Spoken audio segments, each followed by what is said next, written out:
From the studios of Tucson Business RadioX, recorded in the Stewart Title corporate offices on Broadway, you are now listening to The Mark Bishop Show. And now here's your host, Mark Bishop. And welcome to another Mark Bishop Show. Particularly this time we're going to do something a little different.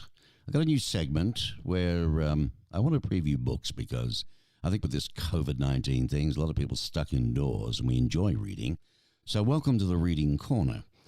Let me ask you this. How does the past affect the present? How do the decisions our ancestors made centuries ago affect our lives now? So what is our reason to be? Well, these are all questions debut author Norman McCombs asks in his gripping historical novel, A Reason to Be, a poignant tale of loss, hope, and the transcendent power of the love that binds us to one another.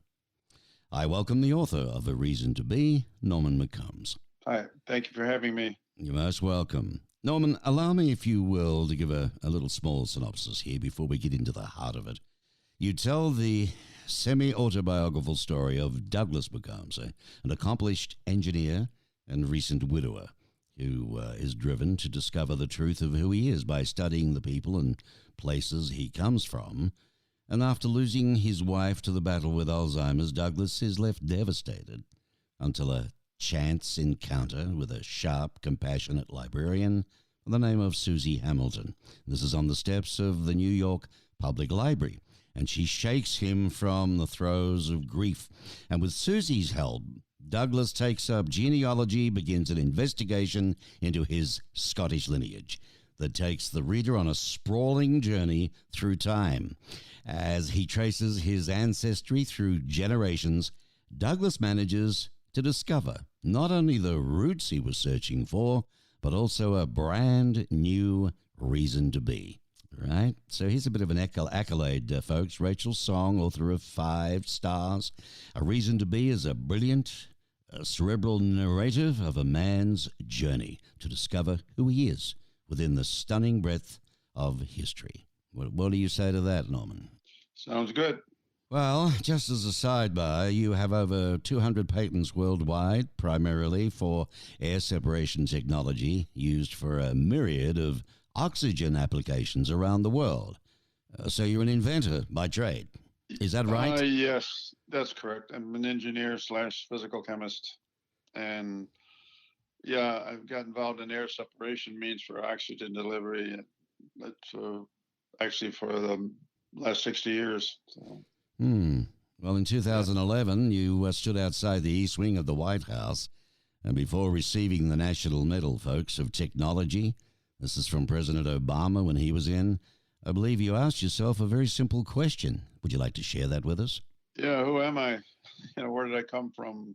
It was a profound moment for me, and I was used to primarily looking ahead. I didn't spend much time thinking about where I came from, and I decided to make note of that particular instance. And at that moment, I really, by the way, at that time, my wife was in the middle of a battle with Alzheimer's, so it was a bittersweet situation. I was very proud of it, but Grace was there with me, being taken care of with some others, but retrospectively, I'm getting to enjoy the moment more, Mark. Well, you met your late wife, Grace, in Amherst, New York, where you were born, and her passing through Alzheimer's led you into a deep depression until a close friend aided you into receiving some help. You recovered. Good job. Left Western New York and began to write A Reason to Be. One more review before we get into it. A Reason to Be. Pardon me? I said one more review before we get into it here. This is from John J. Kelly of Detroit Free Press, 5 stars. A Reason to Be is an exhilarating exploration into exactly why we are here and the never-ending journey to find and to give love. It's not a bad assessment, do you think? No, when I started to write it, I had written a lot when I was young, but then went off into science and engineering, and I always intended to get back to it. And as you mentioned, I went into depression And a very good friend of mine encouraged me to go back to writing for therapeutic reasons.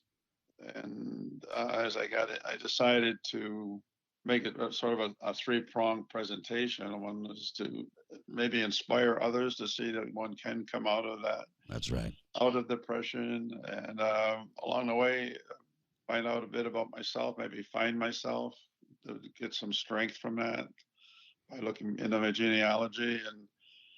And also, I am very sensitive to the word love, and it's thrown around very cavalierly. Love you, and that people just use it in such a way as it has no meaning. Well, true love, deep love, is something that I consider a form of energy. It never goes away. That's sort of an engineer's perspective, thermodynamically, but it is. So I delve into the meaning of love as well. So it's sort of an inspiration, history, and romance. So, a reason to be is semi-autobiographical, autobiographical, graphical. I got trapped this morning. Very good. How much of it is truth, though, and how much of it is fiction? It's 100% nonfiction.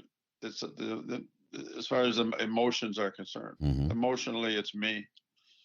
The dialogue is invented, so that's fiction. About 3/4 of the actual events is nonfiction.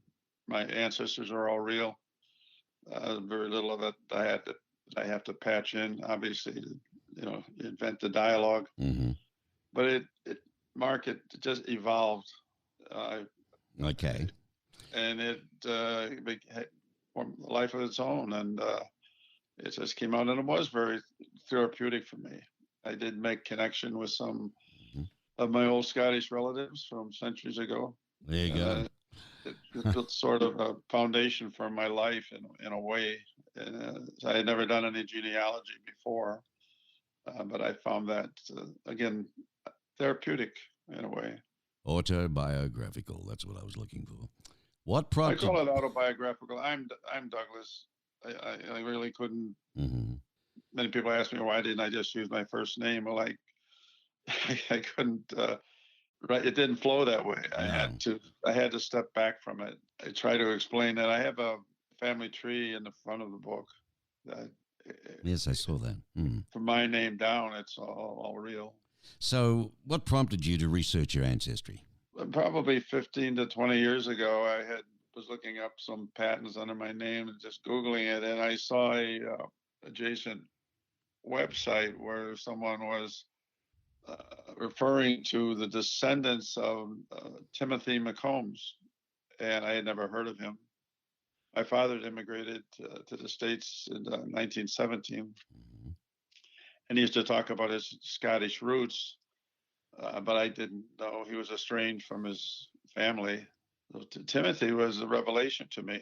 This fellow had gotten a gentleman named Murray McCombs in Toronto had received a PhD researching the McCombs family.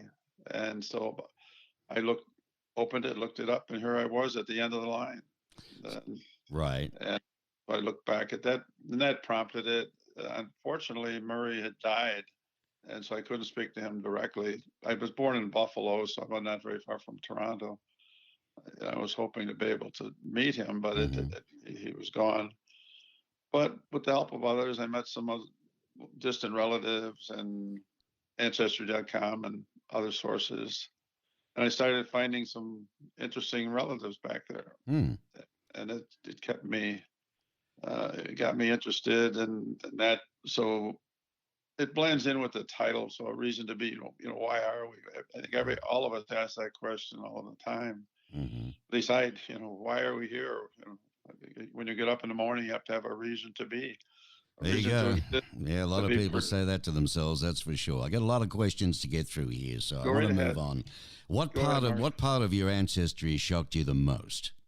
From the beginning, the clan structure, I didn't know anything about it, and I didn't. It's fascinating the the way the clans, they choose their leaders based on their ability, not by their lineage, by their courage or leadership capabilities. And so in the old days, if you were the laird of the clan, you earned it. You didn't get it because you inherited it. Right. And I didn't realize that, but obviously that changed over the years. But originally that was the case. And the laird of the clan owned everything, including the children and Wow. wife, and all the land. And that's where the clan Thomas started. And that's where the name McCombs come, home in Gaelic. And All right. so that was, and as I moved along, I found some interesting characters. What about the most pride? What part of your ancestry gave you the most pride, do you think? The most pride, I would say, when I got to the point, Alexander McCombs, who was the son of John Gordon McCombs, who came over from Belfast in 1735 or thereunabouts, and he brought his sons Timothy and Alexander with him, and my grandfather and my granduncle. And Alexander was quite accomplished. He was, when John Gordon came to this country, they moved out west for a while, and he made some money in the fur trade. He stayed there, and Alexander and his brother Timothy came back to the coast. And this was 1760 or so. So we were landed immigrants. The family were landed immigrants pre-revolution. And I had thought that my father's family had come over almost directly, but they had a circuitous route. And he became friends with Alexander, became friends with Alexander Hamilton. And they brought up, at one point, they jointly owned about 25% of New York State. Good Lord. Yeah, and he and Alexander Hamilton, however, got spanked for a land grab. And my relative wound up in debtor's prison because he couldn't pay the money back, and Alexander Hamilton got away with it. Eventually, they got him out of prison, and then he was a prime instrument in the formation of New York Stock Exchange. There's a place called the McCombs Mansion near Battery Park, right in the shadow of the New York Stock Exchange. Right. It's not there anymore, but there's a big bas-relief of the building, McCombs Mansion. God, you found it.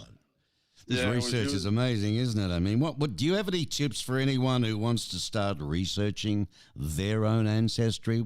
Is there anything you can offer? I think it varies from person to person, but Ancestry.com is a great place to start. They lead you down many different paths. And if you have any older living relatives, it's a great source. Get them to talk about it and open up avenues you never knew existed. I didn't have any such connections. Right. But Ancestry.com, you get to start looking. It's a bit of work, Mark, but... Well, it is. I've just started it myself, and in fact, I've just done the vial testing, that they do. So I'm finding out incredible stuff, but you never know. I want to ask you about when you met President Obama, right, and being honored at the White House. Tell us a little bit about that, just briefly. Okay. I've been involved in air separation for a long, long time, and I developed something called an oxygen concentrator. Have you heard of such a thing? Probably people in your audience have, if they've had any people with respiratory issues. Instead of getting oxygen from a cylinder, you invented an appliance that draws in room air and separates it and produces oxygen on demand. And made several different types. One that allowed people to fly on airplanes, and so the body of work they did. That's why I was given the medal, which is a total surprise to me. What's it called? The National Medal, isn't it? Of what's the National Medal of Technology and Innovation? Technology and Innovation. For somebody like me, it's the highest you can get. Yeah. Would you consider that to be the greatest accomplishment of your career? No, I think that was, especially at the time, I didn't think too much about it. I was in depression actually at the time. But my biggest accomplishment, Mark, is that as a result of what I developed, invented, many people were able to breathe easier, extended the life and quality of the life literally millions of people Yeah. around the world. So That's a big thing. That is a big thing, yeah. what I'm Well, proud of. as a guy that suffers from a touch of COPD myself, Do you? I can Oh. appreciate it terribly. But how does it relate to the COVID we're going through today? You know, what are your views on that? COVID, it doesn't really involve oxygen. I mean, obviously we breathe it. It's the air is 78% nitrogen, 21% oxygen. And that huge COVID virus that's floating around is carried by means of that air. And however, the only connection that I've made, and I'm working with the UNLV out here, is the connection through filtration. Because in order to you draw the air into my appliance by way of a HEPA filter, Mm-hmm. so you clean it up. And HEPA filters go down to 0.03 micron, which is an extremely small particle. And the COVID virus is 50 microns in diameter.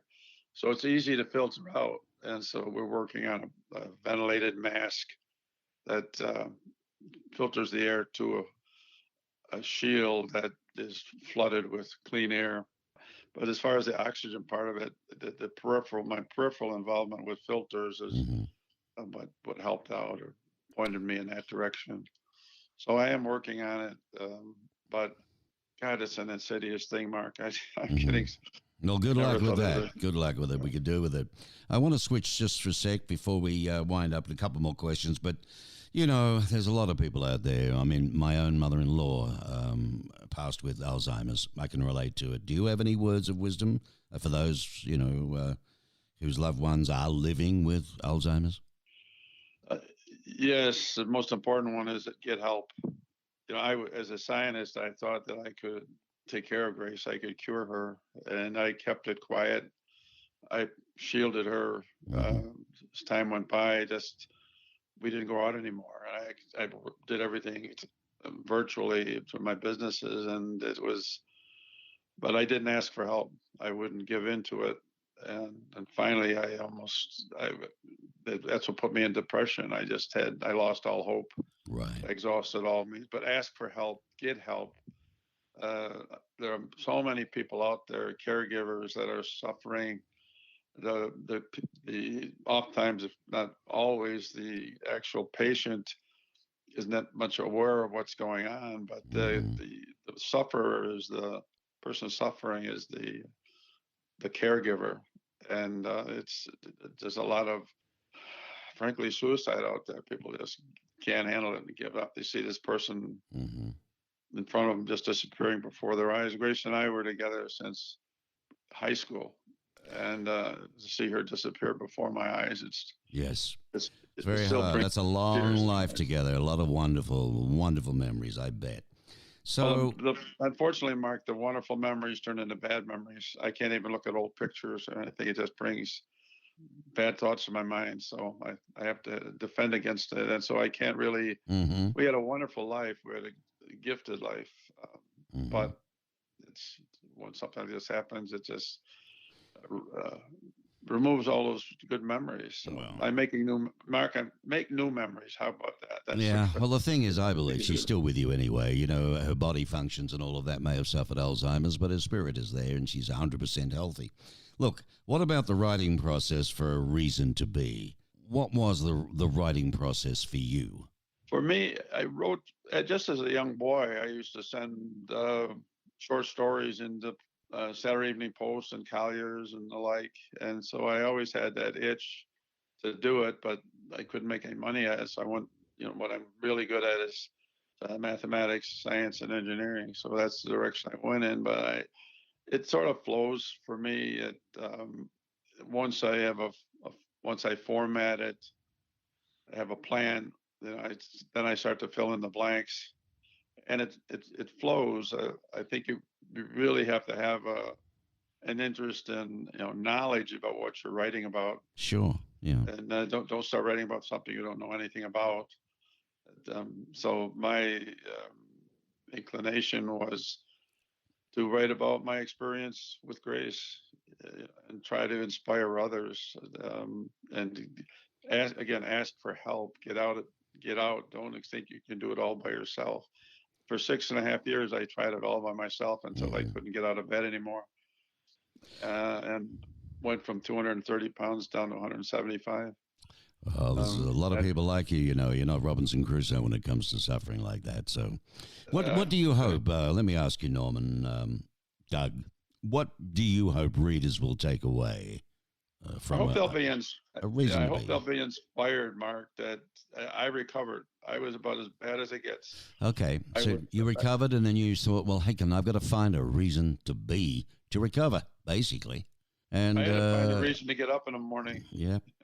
And so very fascinating. People should look at maybe the genealogy. Where did I come from? What traits do I have? I mean, it's funny how people, science, as you said, and engineering, and never the twain shall meet. And there's others who are totally opposite to that in life. And, everybody's unique. And yet we're such a close, 6 degrees of separation? Exactly. Yeah. The whole bit. When I see some athlete. By the way, my Buffalo Bills lost yesterday, which I'm upset about. Well, this is not dated. It's a podcast, so it's going to go for a long time out there. So maybe it's on get it, Okay. What I want to ask you now is, how can people buy the book? Where is it, gottable? It's distributed every place. Amazon is the easiest place. It's on. It's available hardcover, ebook, and audio. So Amazon is the best place to go. With Barnes and Noble, it just got the bestseller status. Did it really? At Barnes and Noble? Amazon bestseller. Oh, very good. Well done. Congrats. All right, come on. You should celebrate with this. That's good. It's hard for me to feel joy.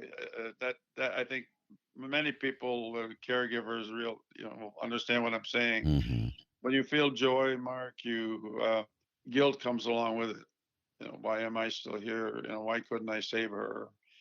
And the image of her comes back to me, and the agony.